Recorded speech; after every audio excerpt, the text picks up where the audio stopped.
Welcome to Leave Room for Milk, the podcast centered around life, the creative journey, and a good cup of coffee. I'm Chris Gray, and this is my fellow co-host. Shameka. Hello, how's it going? We're here, we're live. It's a good day. Today we have James Tyler, music artist here in Atlanta, doing some cool things, working on some cool things, and we're just going to kind of dive into what he's doing and how he's doing it. What are we rocking here with the mug? It's actually my brother's. Okay. Typically all of our coffee cups at the house are like they just match each other. So this is the coolest one. Gotcha. Okay, so we've actually seen that mug before, correct, Jesse? Yeah. How many of those do you think you have at this point? I have a full kit lens of those mugs. Oh, wow. Right. As filmmakers, people tend to get us lens mugs. Which honestly, if I knew you were bringing that, I would have brought mine, and you should have pulled out yours. Absolutely. We should have done that. I know nothing about cameras. I just. But hey, cool. Yeah, I mean, it's cool. It's cool. Yeah. It's cool. So anyways, back to what you were saying. Yeah. What was I saying? He said, "Let's dive into." Let's dive into you. Yeah. So you're a music artist here in Atlanta, and you have a really unique sound, and I just kind of want to talk about like what led into that sound, because I know a lot of people say, I have a unique sound, or they have a unique sound and stuff, but there really is something kind of cool about not only the sound of your music, but also your writing and stuff. So like, let's kind of dive into what kind of gets you there. Yeah. Well, I would say honestly, I still don't even have my set sound. It's kind of changed over the years because I grew up with my parents. Well, they're still artists to this day, but they were touring artists before I was born, and they actually met while they were both on tour. So my mom's from Manchester, England, and my dad's from Noonan, and they met in Nashville. And I feel like that's really where it all began. And I just kind of grew up on a lot of jazz and R&B, and then that kind of developed into, other genres, and then just going to shows and hanging out with other artist friends and just hearing what they have to do, Yeah, and I just met you today. Yeah. Actually just met you about an hour ago. Yeah. But just listened to your music this morning too. I pulled up like 2 or 3 songs I found on SoundCloud, I think. And I was totally blown away by your voice, man. Thanks, man. Appreciate you have a really Thank you. unique, cool sound. Thank you. Which we might, if you stick around to the end, might get a little sneak peak. I was actually going to leave. Okay, we're definitely going to get a sneak peak. Mark. you will get to hear his you're music definitely at the end going of to the hear his music. So yeah, no, man, I just wanted to compliment you on your sound. And Thanks, appreciate that. Definitely cool. But I don't know, man. I feel like my sound's something that's just always going to change. So, but I'm figuring it out. Yeah. So it sounds very vast. What you just said, like your mom's from England. Yeah. Your dad's from Noonan. Yeah. I don't know why they ended up back here, but they did. And so they met in Nashville. What were they? Yeah. They were touring it, or like they were. What was their deal with Nashville? So my dad was a bartender at Hard Rock in Nashville, and he was also playing there. He actually started off by getting there by like going on tour and stuff, and just ended up staying. And then my mom was kind of just going around. So what playing. kind of music were they doing? Dude, my dad was doing everything from like Aerosmith to Brian McKnight, and there's something that they won't bring up because they don't want the clout, I guess is what we call it nowadays. The clout, the image. But I mean, they told me that they opened for Creedence Clearwater Revival. Oh, wow. It wasn't all the original members, but that's still like huge, when I hear stuff like that. And then they tell me that they put their dreams on hold to pour into me, like ever since a young age, that's just really inspired me to do something with it. Yeah, exactly. Yeah. No, that's really cool. So what would you classify your style as? Probably just indie dream pop rock. Indie dream pop rock. I just made that up on the spot. No, that's cool. That's a good mix. I like that genre. Thanks. Yeah. And but I started off on singer-songwriter stuff, just acoustic, me and the guitar, just because, and I found myself back there because, in this kind of industry where you have to have people next to you that want the same thing and work as hard as you do, or you have to do it on your own, and it's I just don't want to be dependent on finding other people. So I found myself learning how to produce and just back on my own. How long have you been writing? I've been writing since I was 13, 14, just poems and stuff. And then I picked up guitar, just started producing like about a year and 3 months ago. So is guitar your favorite medium to write on? Recently it's been production because it's just a whole new world. And we talked about Logic earlier and how it's not a basic DAW, but it's a basic layout. And it's just easy to catch on to, and it's a whole new world. What's your like, process look like when you're writing through, like you using like a DAW? Because I know like a lot of other bands do that too. Like Maroon 5 uses like loops and stuff when they write. And I like to focus on melodies. Like I'll typically open up like a pad sound and get the vibe going, and then turn on some weird lights in the studio, and then just kind of go from there. Right. Yeah, get your mood right, and then I like to have a basic chord progression structure, and then just kind of close my eyes and picture like what setting I would be in, whether it's daytime or nighttime, or whether I'm sad or happy, just standard stuff, and then go from there. And did your parents write as well, or were they just more? Oh yeah.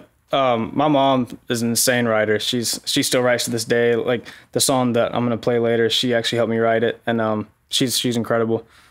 Oh wow, that's really cool. And did they cut records and stuff? So my mom did. My dad has too. My dad just released a Christian album about 4 years ago, but he's a worship leader. And then my mom actually did a lot of writing for country artists, which is kind of weird considering where she's from, But England. Yeah, but she was killer at it, man. Even the country accent, like when she's singing, she'll really? do it. She switches it up. Well, she'll switch it like up. Keith Urban's Australian. Yeah, dude. When I found that out, it honestly blew my mind because it's just you can't hear it. No, I used to love Keith Urban. Not so much anymore. It's kind of really like pop, but I found myself listening to a very like just a set sound because I don't know. I'm easy to persuade when it comes to sounds. Like I hear something I like this country, I'm like, I should do that. And I'm like, no, wait, no. So what kind of other artists do you listen to that inspire your kind of music and your sound and what you do? I really like Bon Iver. Jess Vernon's a phenomenal writer, but something with the Bon Iver project is it's timeless, but it's trendy. Timelessly trendy. Timelessly trendy. Lawlessly Wallace. Yeah. You told me not to say that. No, it's fine. It's fine. I'm not flawless anymore, guys. And then the Night Beds are a big one. Obviously Michael Jackson and like Prince, stuff like that. I feel like none of those artists show through my sound, but they all inspire me to do music just as a whole, just because, they're just, I don't know, they're inspirational. Yeah, for sure. Would you say you kind of gravitate to the rawness of it? Yeah, just I like any kind of music if it's real. Like if it's forced lyrics and just a forced melody, then you can tell, like it's just, I don't know, music's very transparent. How do you go about like sharing your music?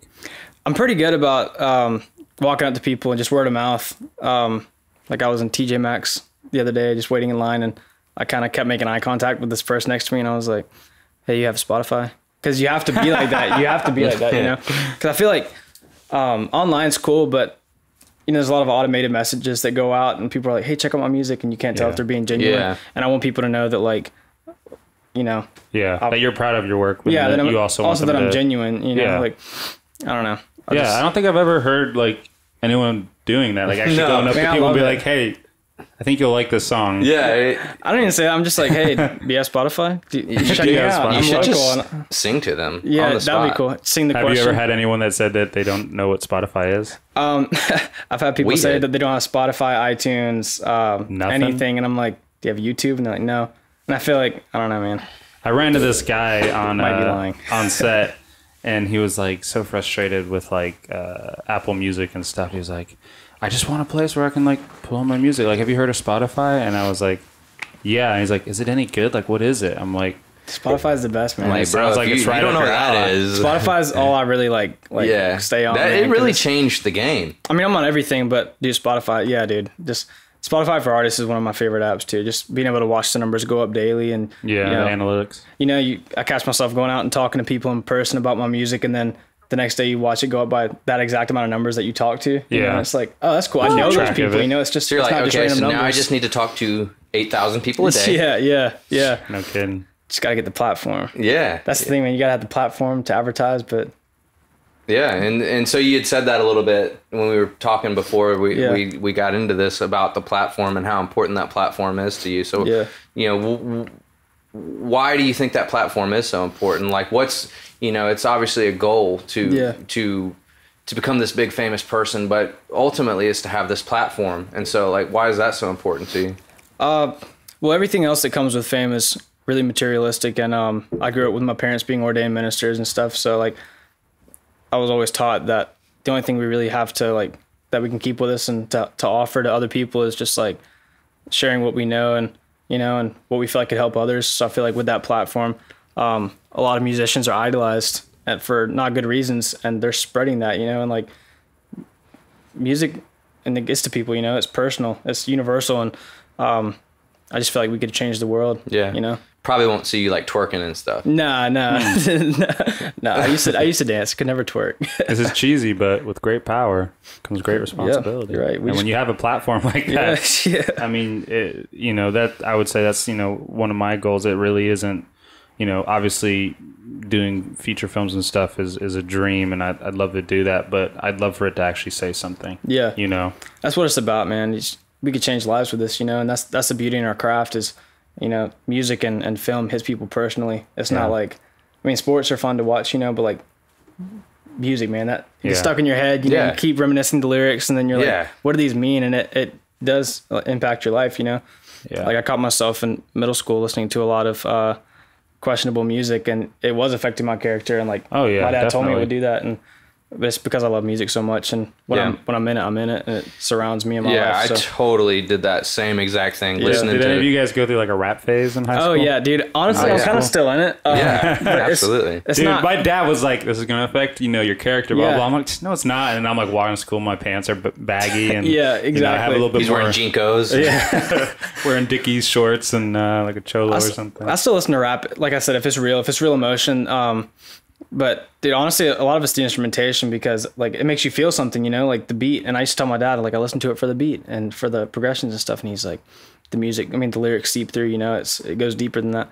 But I remember getting caught in like 8th grade, probably listening to, I think it was A$AP Rocky, and he made me sit down at the table and read every lyric to him. Dude. And I was like, my dad did that same thing. When I finally figured, I didn't know that said that. Yeah, you don't realize it's that bad until. Well, so Sam Westoff, guy that just what did he do? He mastered mixed and mastered Lush. Killed it. So their dad, like, huge AC/DC fan. Yeah. Like, we would wake up in the morning and we would hear it blaring. We'd go down there and he's wearing nothing but like an apron and like cleaning the house and like screaming these lyrics. Why is he in nothing but an apron and you're concerned with AC/DC? Well, no, I mean, a little bit more than just an apron, but shirtless without an apron usually. And that was the first time I heard AC/DC. Yeah. And I was probably like 13 or 14, and so I started playing it a lot more, listening to it at the house and stuff. My dad's like, "What are you listening to?" I'm like, AC/DC, like blah blah blah. He's like, "Let's sit down and look at the lyrics." Literally talking about going on the highway to hell. Yeah. We dived into each lyric, what it means, and I was just like, I just want to listen to it. Dude, and I feel like that's a big fear of me pursuing my dreams in the music careers, because like it's a really, really dark industry, and like when people support those kind of lyrics and like that kind of message, then they're gonna keep doing it, Yeah. And whenever you have that much power and that big of a platform and that much money, it's like, why not? Because you feel like you're on top of the world, and I feel like people just don't realize that. Do you think that has something to do with a lot of these artists, just like Chris's instance? Like it all came too fast. He wasn't ready for it. But there are instances where a lot of the famous people out now, like that happened to them too, but they followed through with it. But there's still like that part of them that's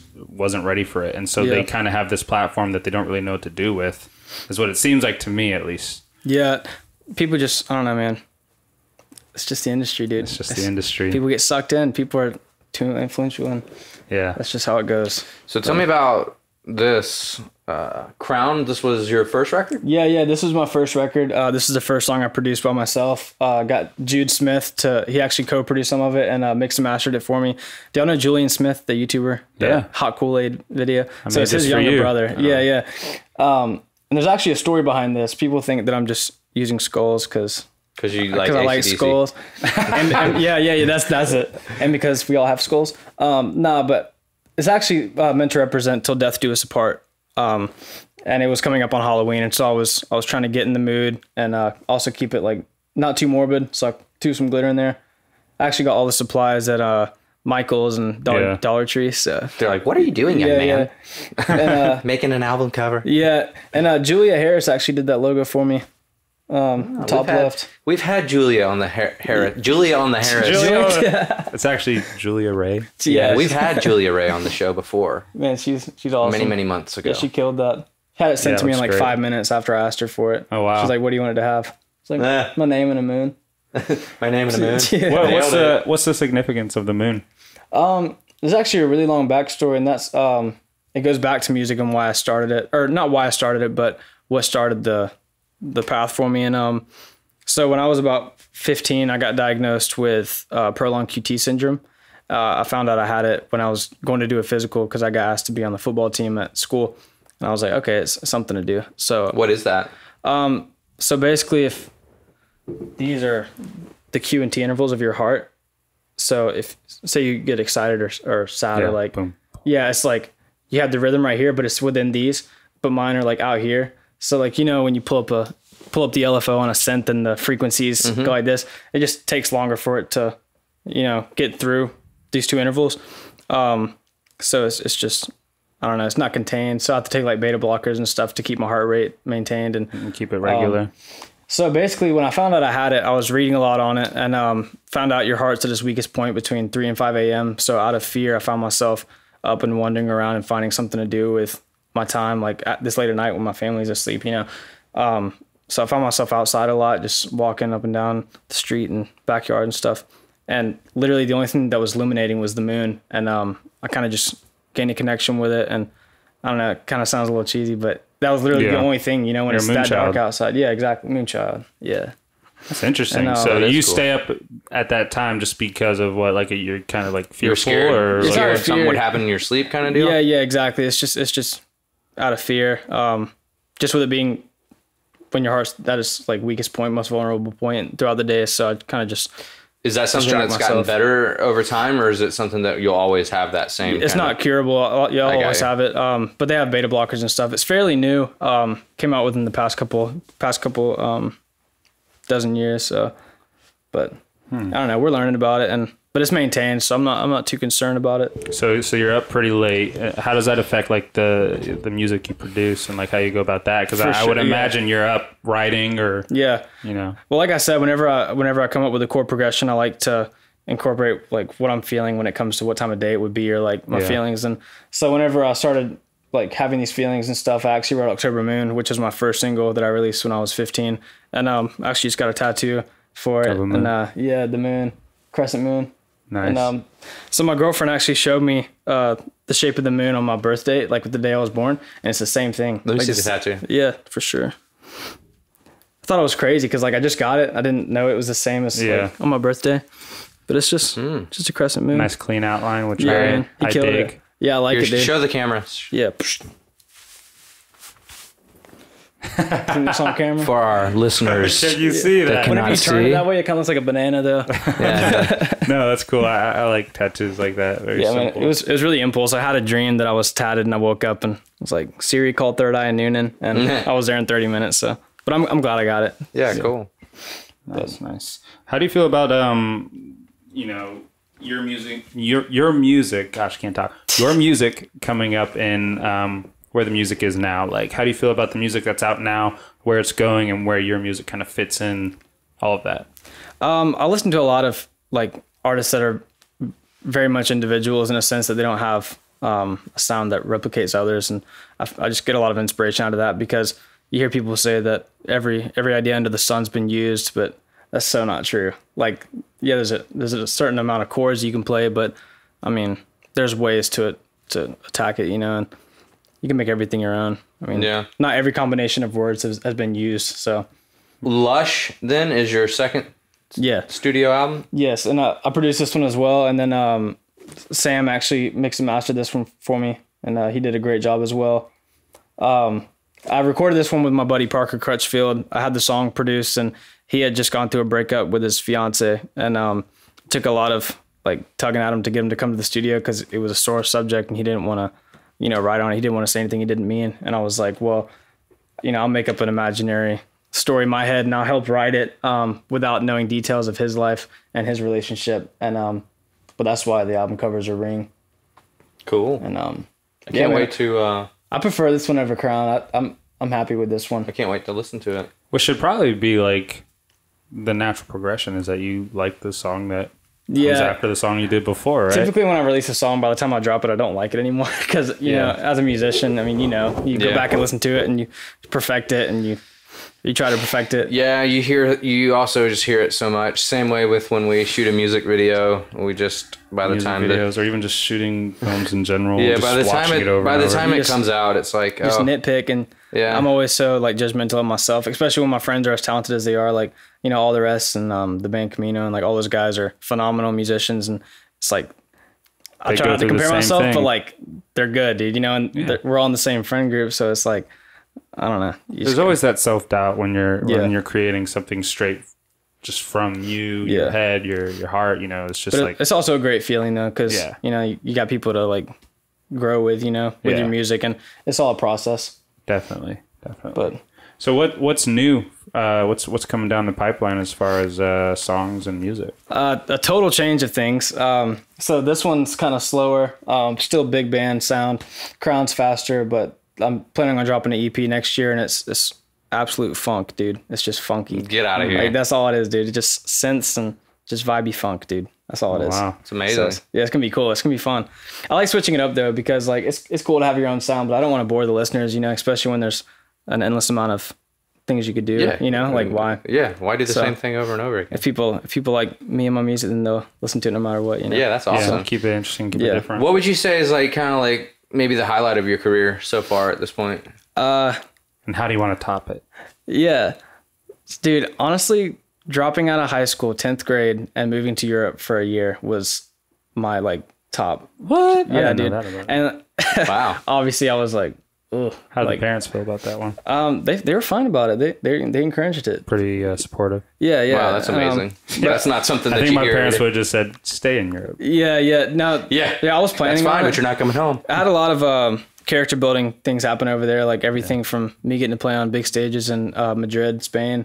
Because I went to Manchester, England, Madrid, went to Barcelona, went to Kos, Greece, and Turkey, and it was great, man. But what brought that on? Like, how did curiosity? That, well, I mean, was there somebody there? Was there something presented to you, or you were just like one day you woke up and I'm like, I'm moving to England? Kind of both. So I have family in Manchester where I stayed, and then I went to Withensea to stay with more family in England. But by the time I got to Spain, I was staying with my mom's old bass player that she was on tour with, and dude, honestly, just the lifestyle was incredible. You just get up and do your thing, you know. There's no like plans. I mean, you book shows and stuff, but the rest of it's just like get up and live your life, you know. So you were there for a year? Yeah. Then I got robbed and had to come back. Oh man, you got robbed? Yeah. Yeah, let's talk about that for a second. Yeah, what happened? I'm not a big drinker, but unfortunately, not unfortunately, it was a fun night up to that. But you know, I got a little intoxicated and bumped into a guy and knocked his drink out of his hand. But at the door, it's called Sky Bar, and at the door you get a wristband for 15 euros or whatever. And you go up and it's free drinks the rest of the night. And I bumped this guy on accident, packed room, and he spilled his drink and was like, "Buy me a new one, or we're taking it outside." And I was feeling it, so I was like, "All right, well, let's take it outside then." You know, I didn't say that nicely. I was just trying to, but go outside. And, yeah. So it's him and his friends. So I'm like, "Oh, okay, all right. Maybe this is unfair." Yeah, and they're all like really tall, and the alcohol's starting to wear off a little bit. I was like, "Oops."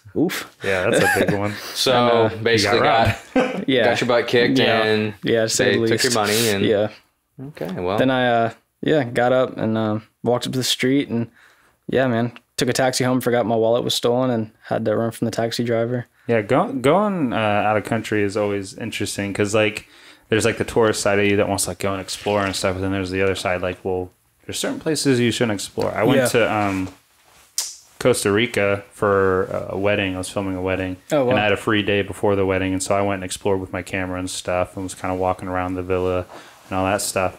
And I saw this like super cool like rooftop at the top of this like mountain, and I was like, "That's where I'm going. I'm going up there. I'm going to hop on that roof and like get some cool photos." And I did.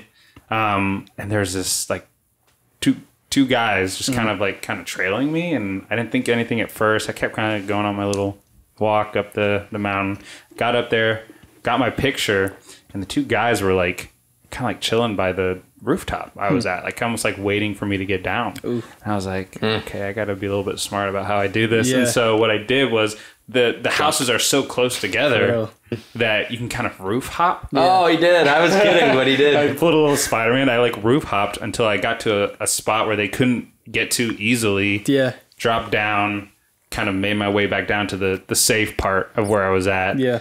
And I ended up fine, but I mean, they were trailing me the whole way back, and like I just didn't think about it. Like, you know, I had my camera bag, my camera. I'm white dude. looking, you know, and you're that far away from home. Yeah, like that. Dude, that was the biggest one for me, is just being that far away from home. That's insane, dude. I thought you were gonna say you got in trouble for trespassing or something. No, I don't think they would have. I think that one's worse if they would have followed through. Yeah, that would have. Yeah. I mean, I feel like maybe they would have just knocked me around, took my camera, and probably would have been okay. Yeah, it would have sucked, but at least it would have been alive. But yeah, I just roof hopped. We've been in a lot of questionable situations with filming. Yeah, especially when you have expensive equipment. Yeah, and you know, before our days of the bigger production stuff, we would do a lot of stuff where we'd be in some sketchy places with some really nice equipment. Places you aren't supposed to be. I'll tell you one real quick story. So I was doing a rap video. That's Atlanta. He knows this story, Atlanta rapper.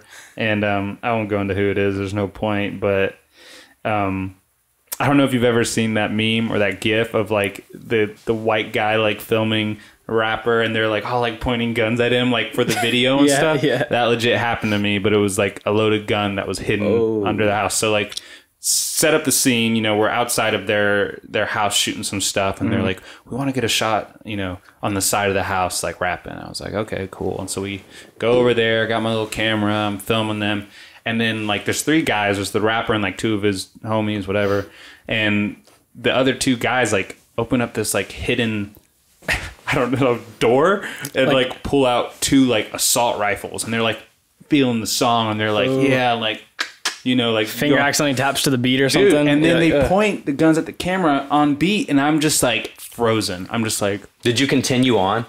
Yeah. Or were you just like, what am I supposed to say? Shot. Stop and be like, put your guns down. Yeah. Well, that's not the first. The first thought's just like frozen. The second thought's like, what the heck just happened? And the third shot's like, or the third thought is like, yeah, I think that's a wrap for today. I mean, I think we got everything we need. The rest of the song is like you running away, people chasing out. Well, so like, you know, I live in Georgia, but I've been raised in a home where like we never had guns and stuff like that. So like I'm not comfortable. Chris can tell you, we were on a shoot and there was like this animal in the woods and it was pitch black, and he brought out his little gun just in case something happened, and I like froze from that. Like I'm not comfortable around guns. I'm like, Jesse, would you rather get mauled by a cougar? Yes. Yeah.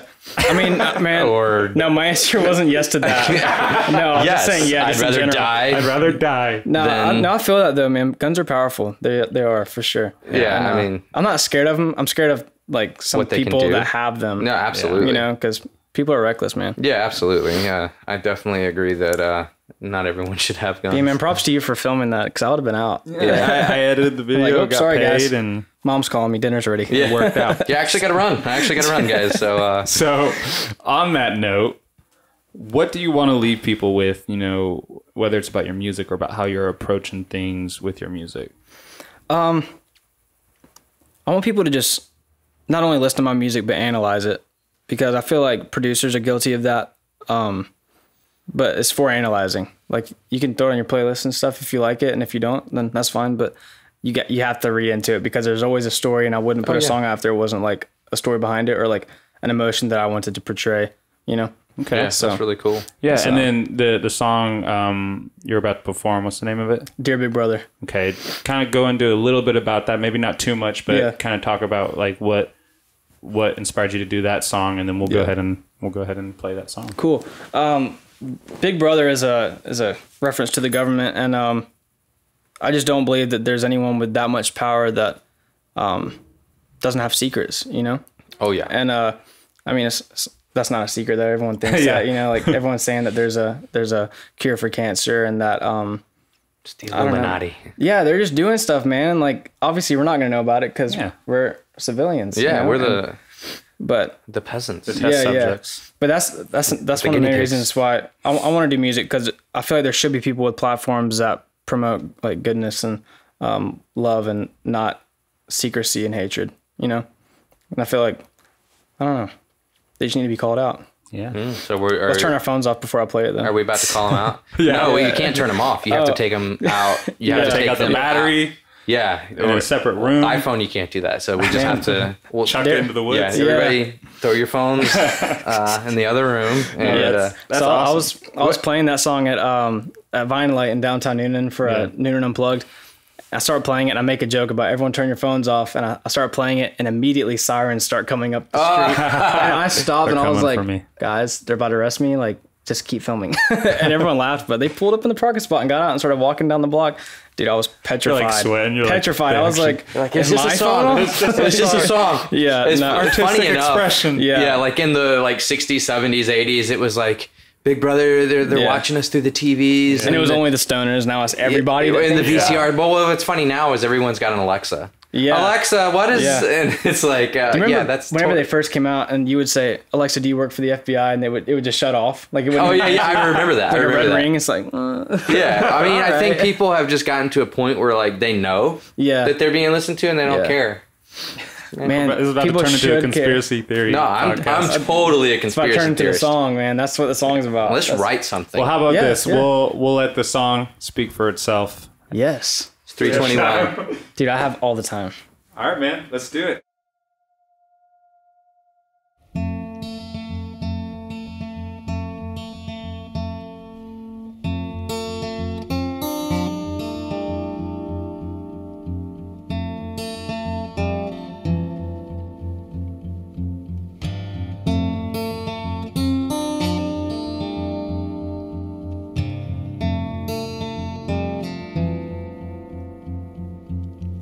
I had a dream that we were blind.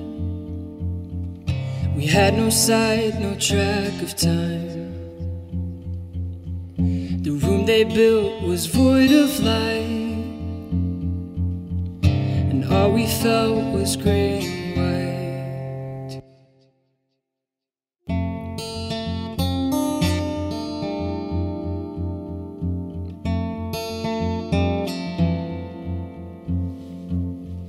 They wanna hide us from the truth.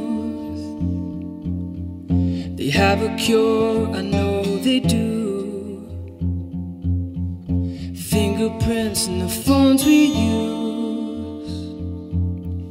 You think our lives belong to you, but should I wait to speak? Be still and listen. Just follow in your lead. Make me submissive.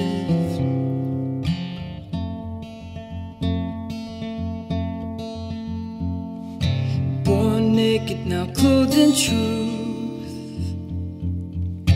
This my soul don't belong to you. By my hands, control my mouth. Still my inside screaming, let me out.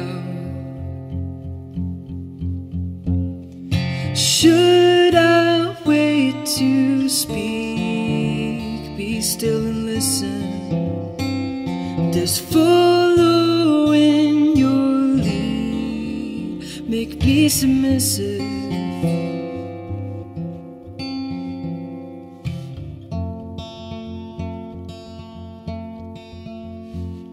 So big brother, please hear me out. Why am I so full of doubt? Leaving me deaf, dumb and blind. But you cannot control my mind. Oh, you cannot control my mind. Oh, you cannot control